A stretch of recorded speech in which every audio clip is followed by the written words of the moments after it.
Ever had a mobile deposit get rejected? It's frustrating, right? Especially when you just want to get your check deposited without a trip to the bank. What if I told you that a few simple tricks could make your Patriot Bank mobile deposits go smoothly every single time? Mobile deposit is one of the most convenient features of the Patriot Bank app, but getting it right is all about the details. Let's walk through the steps to ensure a flawless deposit from start to finish. First up, the check itself. Before you even open the app, make sure the check is filled out correctly. The numeric amount should match the written amount, the date should be current, and the pay to the order of line should be filled out to you or a joint account holder.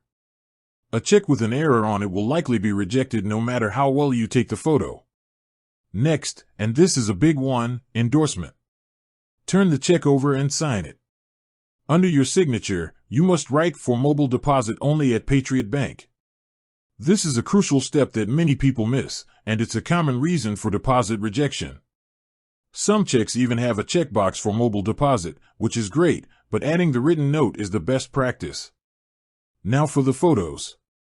Find a well-lit area with a dark, solid background. This contrast helps the app's camera capture a clear image. Place the check flat on the surface and hold your phone directly above it. Don't take the photo at an angle. Make sure all four corners of the check are visible in the frame, and the image is not blurry. The app will guide you, but following these tips will ensure a clean, high-quality photo every time. You'll take a photo of the front, then the back. Once you've submitted the deposit, you'll get a confirmation. But don't throw the check away. A good rule of thumb is to hold on to the physical check until you see the funds fully clear in your account and appear on your statement. This is usually about 60 days. After that, be sure to shred it to protect your information. Remember, Patriot Bank has daily and per check deposit limits, so be sure to check those in the app if you're depositing a large amount. By following these easy steps, you can save yourself a lot of hassle and make sure your money gets into your account quickly and securely. With that said, thanks for watching, and until next time.